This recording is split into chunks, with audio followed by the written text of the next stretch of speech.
Like to start. We're just kind of shooting a breeze. Um, hey, real quick, folks, don't skip forward because we got some Kelly. Our guest today's got some exciting news that just happened last week. So tell us the news, Kelly.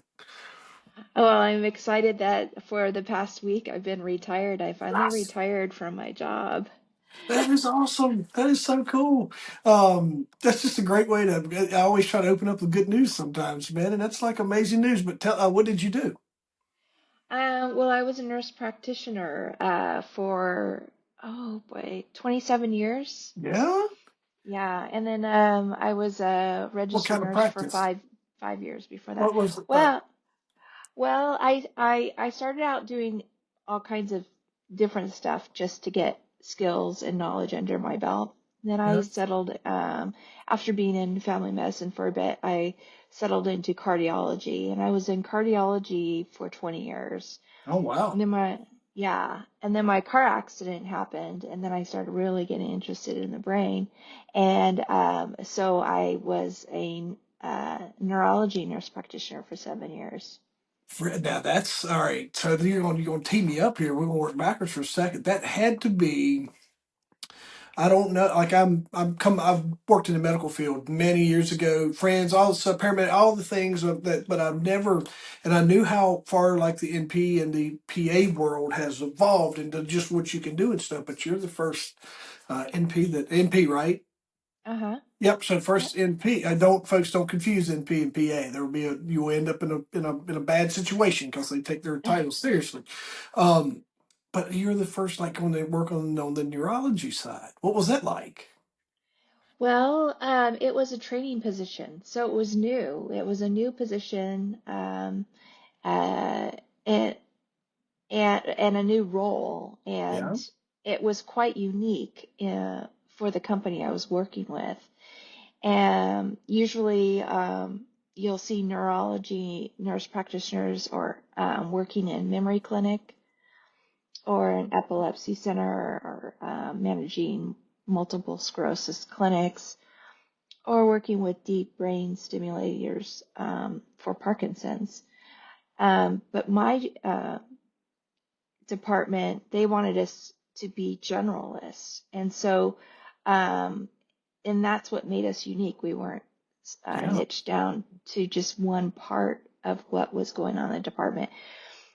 So myself and another nurse practitioner saw patients with Parkinson's, MS, epilepsy, stroke, trigeminal neuralgia. Um, um, my partner that I worked with specialized in headaches. I specialized in a VNS, vagal nerve stimulator that Yeah. helps suppress seizures.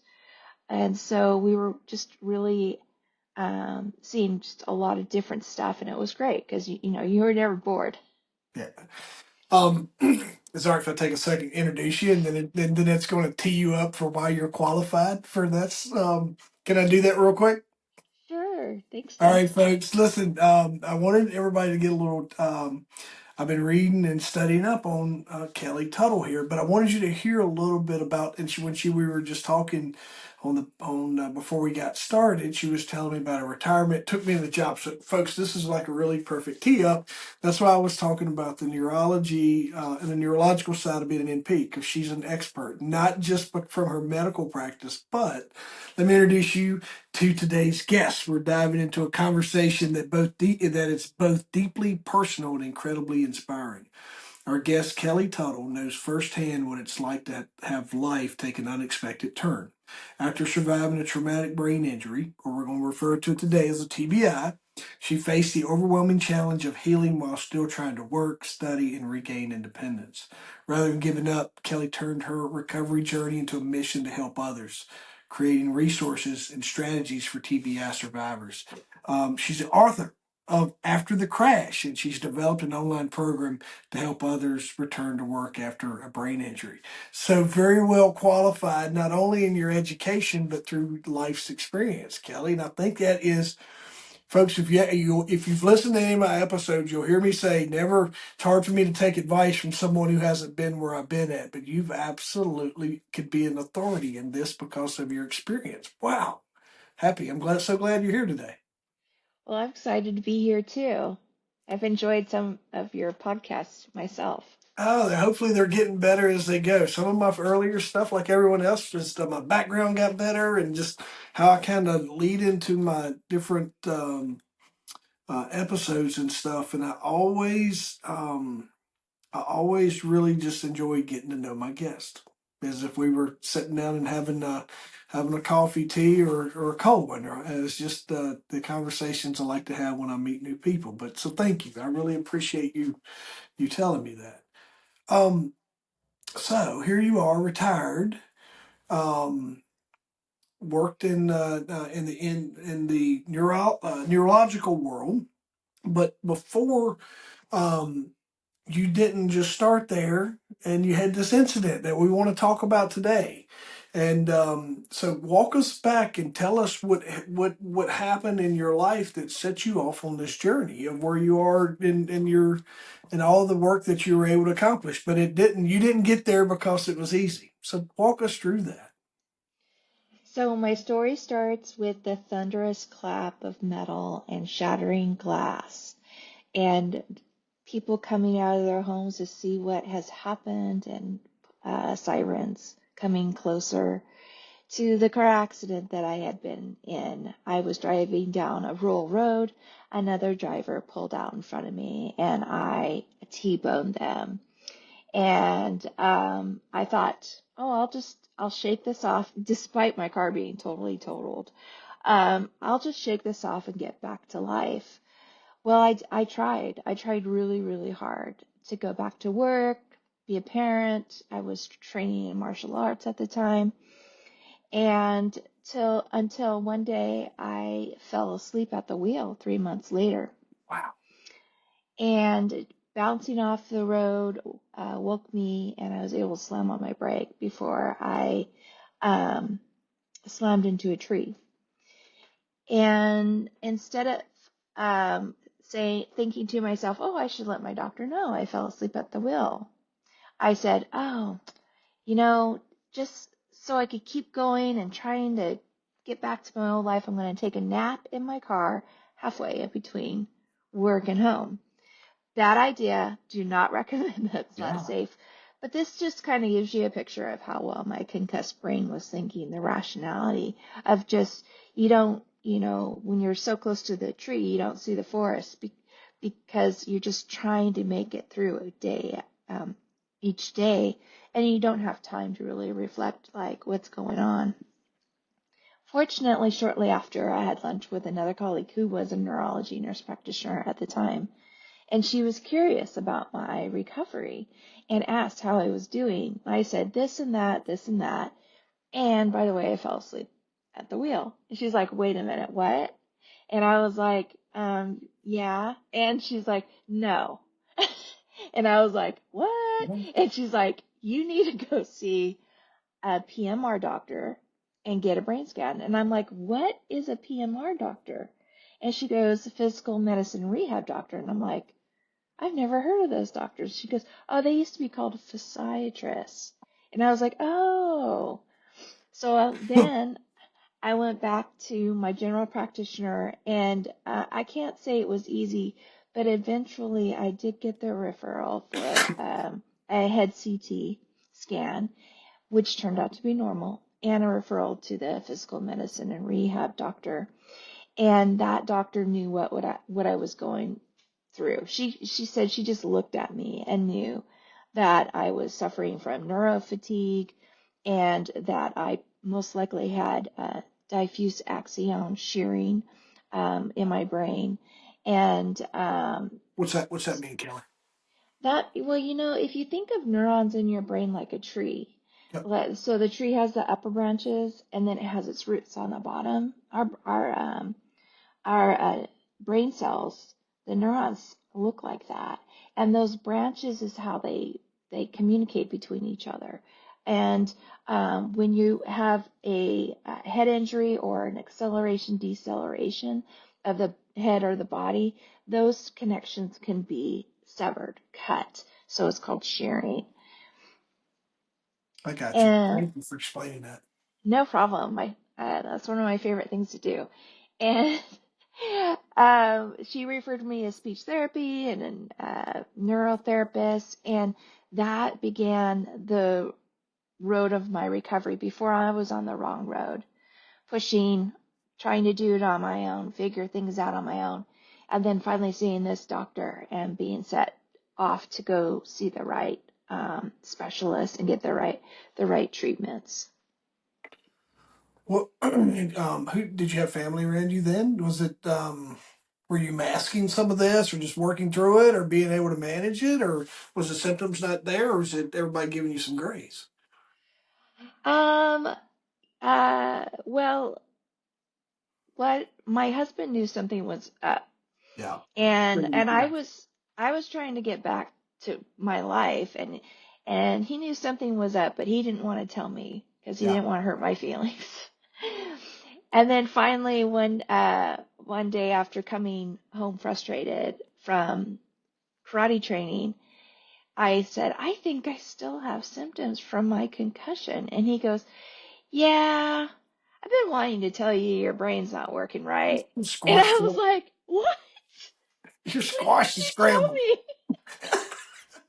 I He's said, like, I didn't want to hurt your feelings. And I'm like, oh my God, I've been thinking I'm going crazy because I that's have all these symptoms. I have headaches, fatigue, grumpiness, irritability, light sensitivity, sound sensitivity, you know, just all kinds of stuff. And when I reflect back, it was like, I'm not getting better, I'm getting worse. Now, of course, after I saw the physical medicine rehab doctor, she took me off work for 3 months, and I God. was able to finally get the right treatments and therapies and start getting better. And um, that changed um, that fork in the road for me, which was Did I'm you very, um very thankful for my friend. yes. Did you was you transported to the hospital that night, or did you not get medical treatment the night of the accident? I didn't because I used to be an emergency room nurse, Yep. a registered nurse, and I didn't want to be put on a I in got you. Yeah. C-spine, Yes. strapped to that board and left there Yes. for several hours. Yeah. You're your own worst patients, you know? Yes. Yeah, that same Yeah, it's thing. terrible. All right, yes. I Your know what you listeners mean. do not do what I did. Same. Don't do what I did. They know. They know.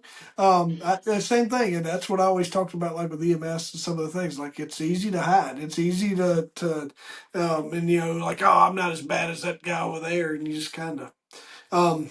So then this whole thing, you're relying on your friends, your husband starting to notice something. So that's what I was curious about.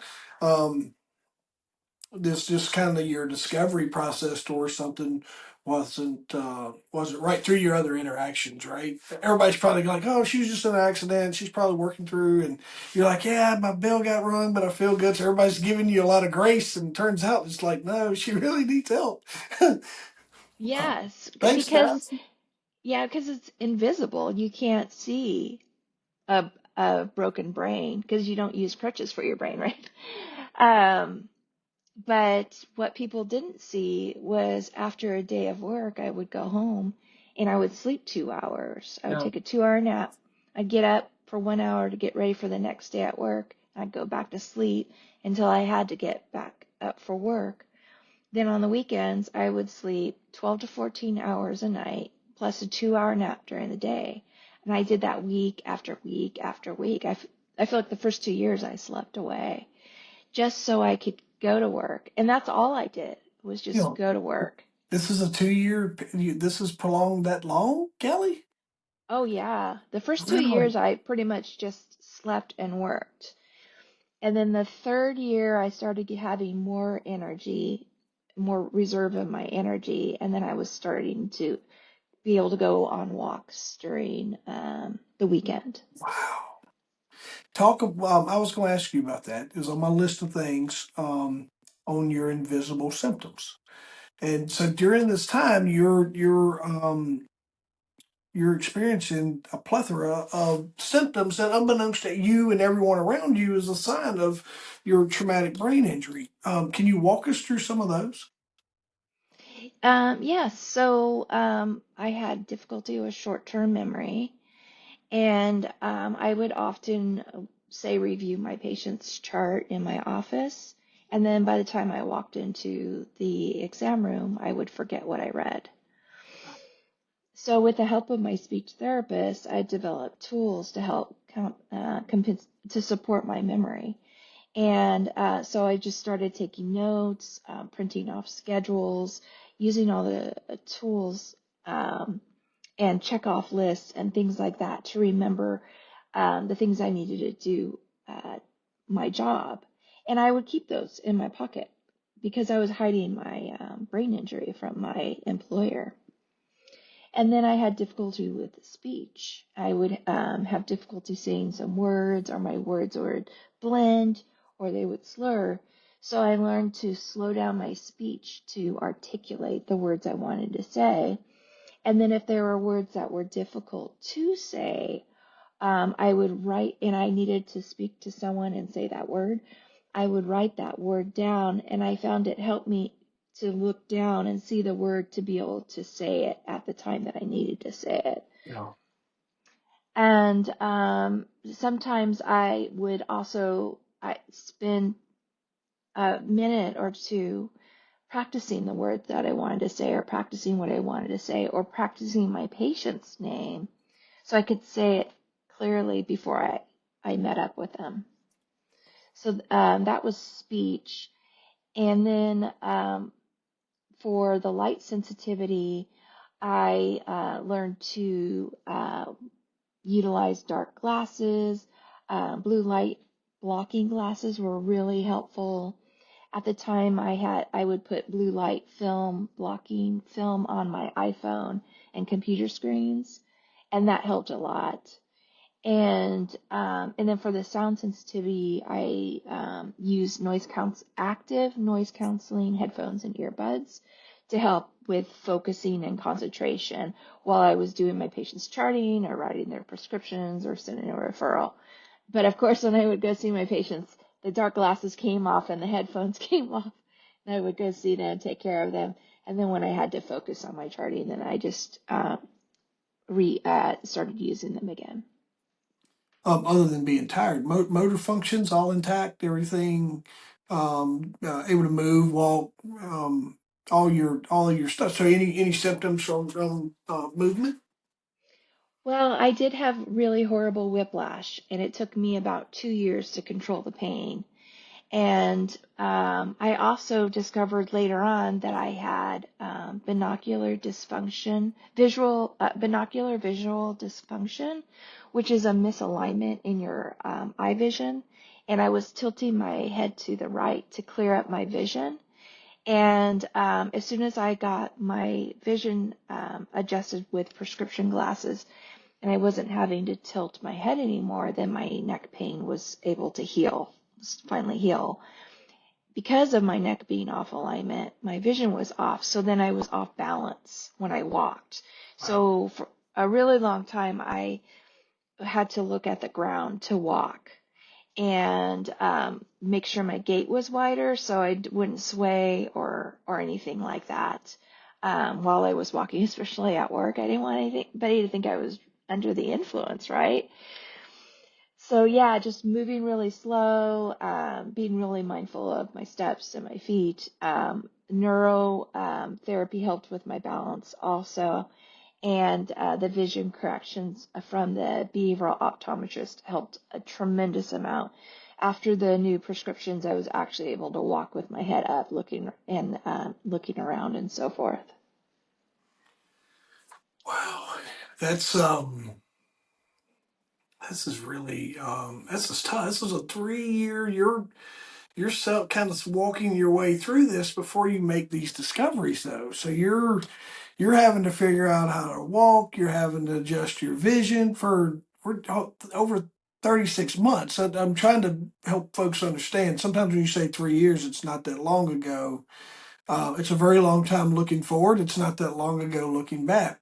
But when you're and when you break that down by months and days, like that's a lot of time to struggle, Kelly Tuttle. Yeah, yeah. And I had headaches most days of the week for the first 4 years. Um, And so after 3 years or so, your husband, your friend, everybody starts talking to you about this at this point in time. No, they started talking. I have very supportive friends and Yeah, family, and so they were in on it from day one. from day one. So you started getting treatment pretty early. Just it took 3 years to recover. I started getting treatment probably at 3 months after. I got you. Yeah, Yeah, but and still, then I had speech therapy for like 2 years and neurotherapy for a year. Um, and yeah, to this day I still have some neuro fatigue. Of course, it wasn't like in the beginning, yeah, and I I still have light sensitivity and sound sensitivity. So what that actually influences is my ability to focus and concentrate. So sure. I'm really easily distracted. So using the noise canceling headphones, like when I was at work, it would block out the conversations happening around me so I could focus on my work. And then when you have light sensitivity from a brain injury, you use a lot of your brain's energy to power the filters to block the light, block the sound. When you apply external filters for your brain, it doesn't have to use as much energy to do that for you, and then it can power your other executive cognitive functions such as focus, attention, planning, time management, and so forth. And so I was able to get my employer to agree to turn the fluorescent lights off above my desk, but I still had fluorescent lights around me that I would block out with an umbrella that I attached to my desk, and then I Yeah. would wear my dark glasses if I was really tired that day. Um, I just always I worked in the dark. Like I'd turn the lights on to record because it needs to be backlit, but I I very rarely am I sitting in a lit office. Even when I worked as a last W-2 employee, I always had a window and I used the ambient light. It just I don't know it's great. You brought that up and made me think of that because people used to be like, "Why you got the lights off?" Like I just don't want to look at it. I just don't need the light bothering me. I work better Well, when yeah. I. Yeah. Fluorescent lights are not healthy. They flicker. Whether you Yeah. see the flicker or Yeah. not, your Yeah. brain notices that flicker. And fluorescent lights have been known to be contributors to headaches and insomnia. Yeah. So if you can work in natural light, that's the best for your brain and your It's eyes. you you go through your process working through your healing, but then you penned a book after the crash. At what point in time did your book did you start on your book during your recovery? I started writing it on my 5th year anniversary from the car accident, and in 2020, because the world paused, and I thought this is a chance to write this book or go back to school, and I decided to write the book instead. Too cool. And in 2021, I hired a self-publishing company to help write my book launchers, and they with their membership they had writing coaches and design people, and they taught you how to market your book and so forth. But they really helped coach me through writing that book, and then I finally published it January of 2023. Too cool. Um, oth- Other than telling the story, right? Was there a turning point in your recovery that you were like, I want to write this. People need to know this, do you feel like it was part of your progress that you wanted to do? Well, remember when I told you that I was off for 3 weeks? Yeah, So the couple of 3 months, I'm sorry, 3 months. I was off pretty 3 months. much. Yeah.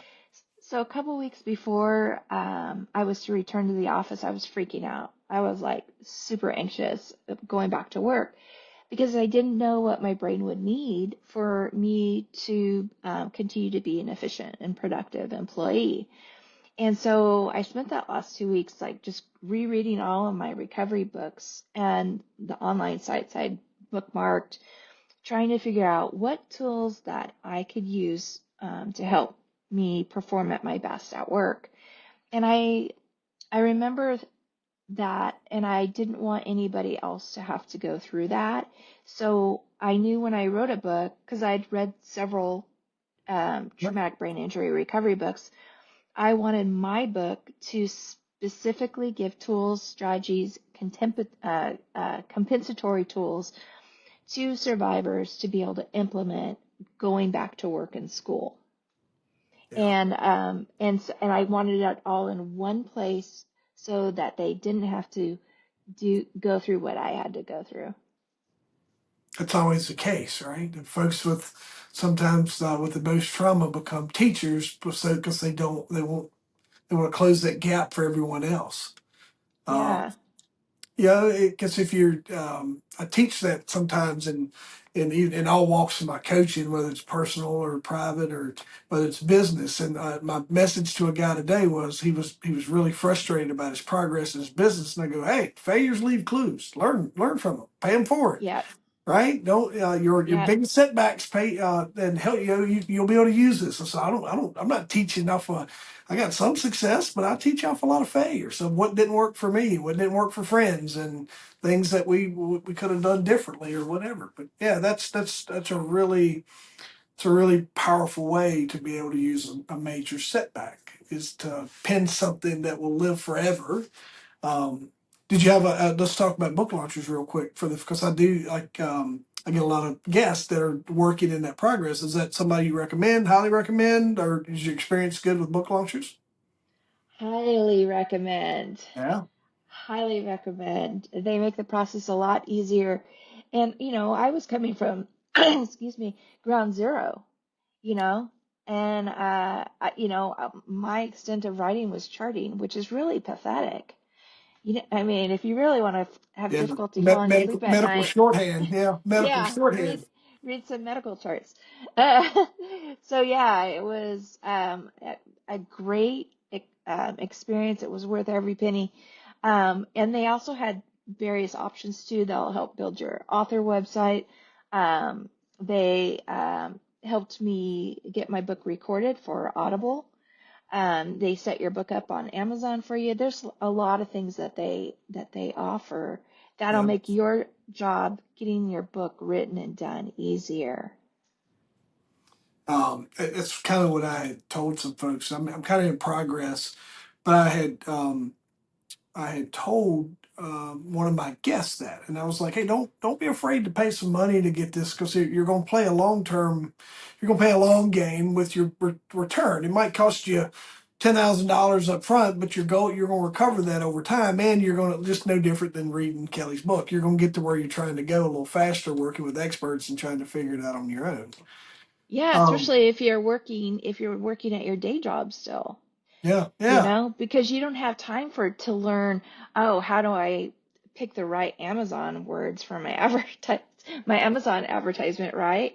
You might as well pay an expert to do that, and that allows you more time to be more creative and work on the things that you're more passionate about. yeah. Big deal there. Big takeaway with that little nugget of advice. Tell everyone about your online program. You got your book, and then you also launched an online program is that based off of your experience as well? Exactly. My online program is even niched further. It's specifically for returning to work. And I have some added content because after my book was published, I still was passionate about brain injury and recovery. And so I've learned new things. And so there are some new things that will be included in the program, including an ebook, which is called Getting Back Behind the Wheel. And I'm hoping to make it available on Amazon for their Kindle.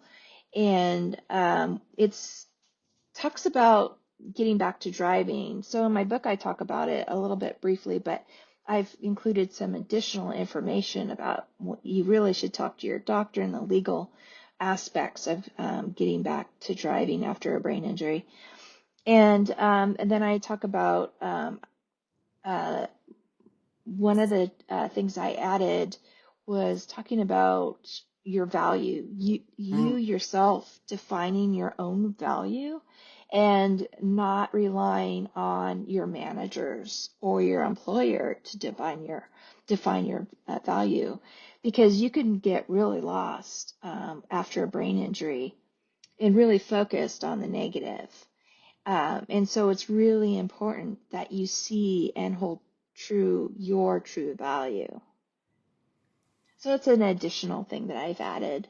Yeah, that's easily overlooked, because your thought process of, let's think about it, folks. You're already, let's speak to our audience for a second. You're already a little mentally disoriented and you're driving all the things. So there's a lot to going on. And then you get exposed to the other world or your normal of your employers and people who you've been around who could easily, sometimes they can manipulate the situation. And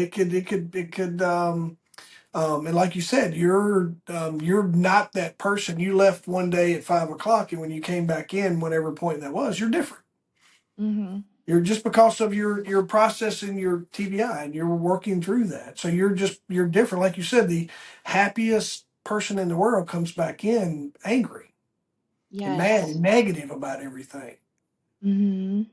Um, that is really, I see what you mean with that. Things that I would be totally unaware of. Working in the hospital, I had a nurse that I had grew up around, and she had gotten brain cancer. Just to give you a little side story on my experience with just brain injury, but she had a brain tumor. Yeah, she had a brain tumor, and this lady who used to read scripture and talk to us and had nurtured us as kids when we were all in EMS and all these things. She walked into the emergency room that she had left and just cussed everybody out. Oh. Um, and absolutely, I mean, put the staff that was her, because the staff there was her closest friends. The staff is just bawling, crying, and I was one of those guys where I could just talk to that wall over there if I needed to, and I just kept every time she would yell and cuss and sit there, and I'm like, "Yeah, it's all right. Come on back in your room. Just come here and sit down with me." And then she would stop and yell and cuss, and they were all these things, and so, but absolutely, just to put an explanation point on that of just of the difference in the person. What's your evaluation on where you are now? Are you closer? Obviously, you're closer back to who you were, but are you 100% back to Kelly Tuttle? No, I'm a different person. Before my brain injury, I was very go-getter, set goals, accomplishments, travel, run and be social, volunteer. I used to be the president of my nurse practitioner group here in Sacramento. So it was just always on the go, doing stuff. And then after my car accident, I became a homebody. I enjoyed staying at home with a cup of coffee, reading, watching birds and squirrels in my yard. I was more into fashion and wearing makeup, whereas before I was a jeans and t-shirt kind of gal. So I had a personality change. Yeah. I was like super type A planner. After my head injury, I couldn't plan my daughter's birthday. And eventually, my planning skills improved, but I'm not as driven to do those things. And my husband ended up taking over being the planner because he's type B and I Yeah. was the type A. And then I stopped being type A, and we're like, we look at each other and nothing's getting done. So he picked up the ball, and he actually turned out to be a great party planner. He would be an Um, amazing guest to talk about his side of this. I've suggested that to a couple of my guests. I go, give your spouse my link. I want to hear their side. And That's like that would be a great episode of his experience along the same thing. So I've suggested that with a couple people. Like, yeah, there's two sides of this story. I want to hear theirs. Um, how did he adjust with that new Kelly? Did he? He had he had to leave his job and stay home and be the domestic manager full time so that I could go to work, and then so I wasn't able to come home and help with anything. Yeah. Any childcare, laundry, nothing. All I did was sleep. And so yeah, that's what he had to do. He was a martial arts instructor, and he let that go so Yeah. that he could take care of the family while I healed and got better and stronger. Oh man. That I mean, it's easy to walk through this with you and say the wow and all these things, but in back of my head, I know what a struggle that has been for both of you, and just Yeah. to to like same thing with your staff, but thinking about your husband is the lady who got in the car to go to whatever that was. That called me on the phone and said, "Hey, I've been in an accident." That's not the She didn't walk back in the same person she left. No, no. Yeah, yeah. Yeah. And there can be like I said, those personality changes, and just like Yeah. you said, there could be cuss words, there could be bursts of anger, irritability. I called it my inner Hulk. She would come out, whenever someone tried to talk to me while I was cooking or focusing on bills or something. Um, but what I would like to say to your listeners is that if you're caring for someone who's had a brain injury and they are grumpy and irritable, number one, it's not that they don't love you or care about you or appreciate everything that you do for them. It's their brain speaking when they say those things. And what I recommend for my caregivers when my patients have behavioral issues is I tell them, I heard what you said. I know it's your brain talking, and that wasn't from you. Yeah. Or sometimes I would have a patient repeat stories over and over and over again, and I would say, "Hey, Joe, just to let you know, your brain has already told me that 5 times. I've got Yeah. it." And that's kind of how you can let the recovering individual know, hey, Yeah. what your brain's doing. I'm not taking it personally. I know it's because your brain is healing, and so forth. And also, those behaviors are a sign of the brain getting tired and overwhelmed. So if you are around someone who is getting more irritable or more grumpy, that's the time to say, hey, let's take a break. Maybe go to a darker room or quiet room, take some deep breaths, maybe go outside if that's something that helps them calm down or relax. Move away from that stimulation, and then they can take a deep breath and start applying their therapies and tools they've learned from their therapists. Yeah. Um, Thank you for like that's because you can overreact very quick in this situation, and because you don't know what you don't know, and I've told people that's like the aggressive behavior or whatever. Sometimes it's in the yet you just that talk of just trying to redirect their brain, like, hey, let's go outside, or hey, let's take a deep breath, and like you said, Hmm. repeating that, hey, your brain's already told me 5 times. Thank you, but just so you know, yeah, and Alzheimer's has plagued my family around me. Um, I had a really close friend who had fell and bumped his head in the middle of the night, and he was kind of like yourself. It was a 3 month journey for him to kind of just get back. I told someone the other day he went back to 2004. Our conversations was very he was recalling things that he and I had did. I just know where we were year wise. He was like 2004, 2005, and I was that was our conversation. He was like, hey, I need you to do this, I need you to do that. And I'm like, yeah, that's already done. and just trying to give him some grace through it. But I would always end it saying, "Hey, I'm taking care of that. I need you to catch back up with me. You're lagging behind. I need you to catch back up with me." And he'd be like, "Okay, I'll do my part." And finally, like as time went on, it all kind of went back to working the way it was. We just had to really be self-aware of where he was, and he like, and but it was good because I told him, I was like, "Dude, I got to relive some of the best memories of us and our times together, but at your expense in a negative way." Real quick, tell me this. Give us. Um, I was thinking about how I wanted to put these because I had two things I wanted you to kind of leave me with here. But folks that are struggling with brain injury, that are kind of where you were in maybe that worst moment of whatever that looked like for you, not when it first initially happened, but as they're going through this, they're seeking treatment. Do you have like 2 to 3 tips that you could give them that might make a difference in just where they are recovery wise? I would say I have my 5 pillars of recovery. Ah, One is sleep. Gotta sleep 7 to 9 hours of sleep. If you're not sleeping, let your doctor know so they can help you out. You exercise if you can. If you're having difficulty walking or with your balance, do chair exercises. But if you can, walk outside. Um, 3, mindfulness practice.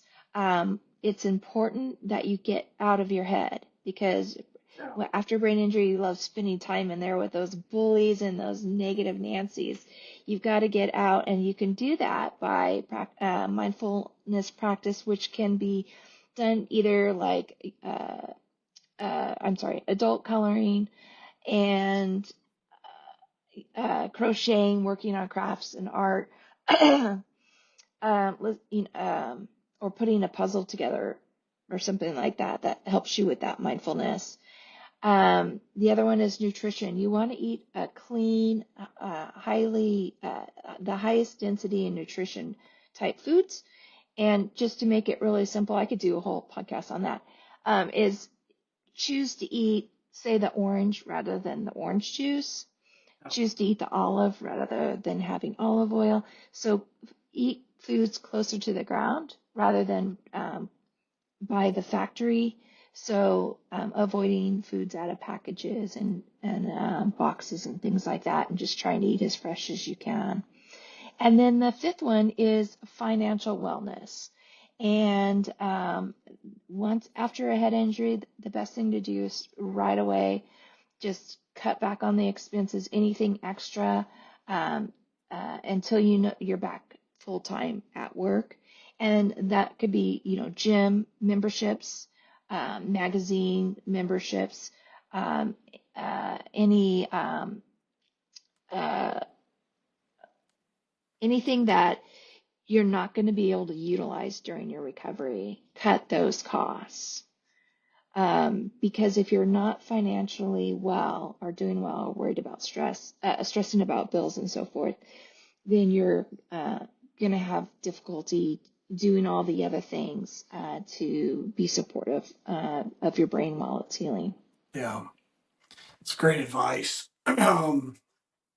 Really, really good advice. The last thing I wanted to ask you, just based on your journey and all the things that you've gotten to do in your book and wherever this is going to take you, um, if you had to go back to that lady that had been hit, just getting out of that car accident, um, or there's somewhere along the lines of those first couple days, maybe, what would you tell that? What would you tell that Kelly Tuttle? I would tell that Kelly Tuttle not to rush back to life, Mm. to take time to recover. And I would have not gone to work the next day.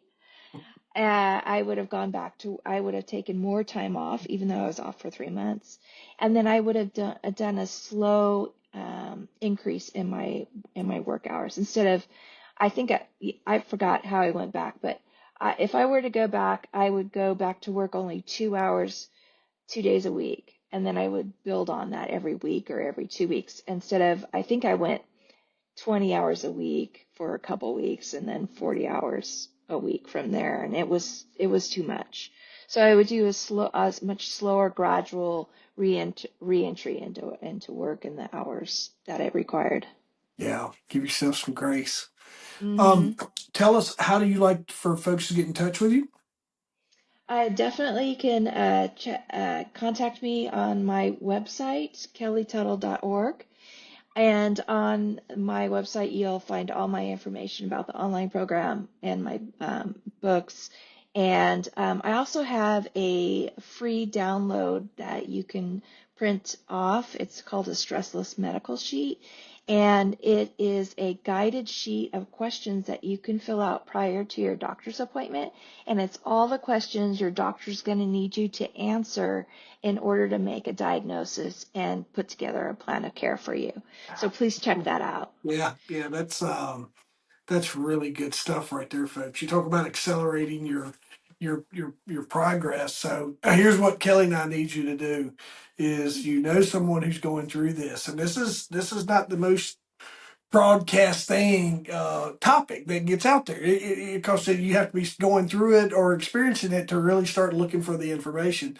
So, friends, whoever you that's listening to us now, and even if you're going through this, make sure you share this with folks who may need it. Bookmark it so that way, if it comes up at any point in time, because an accident, well, all these little things like Kelly, she's driving down the road and carpool was out, and here we are having this amazing conversation. So be sure and just pay it forward as we would appreciate you doing, just to help those that are struggling, so we can help Kelly accomplish her mission of folks not going through what she's doing. Can't thank you enough for getting Exactly. here. Yeah, Well, thank thank you. you for having me, Jeff. Um, Thank you. Can't help. I can't wait to help get this episode out and get it amplified to help reach your audience, so we can help with your mission. Thank you for being here. Well, I appreciate that. Thank you so much.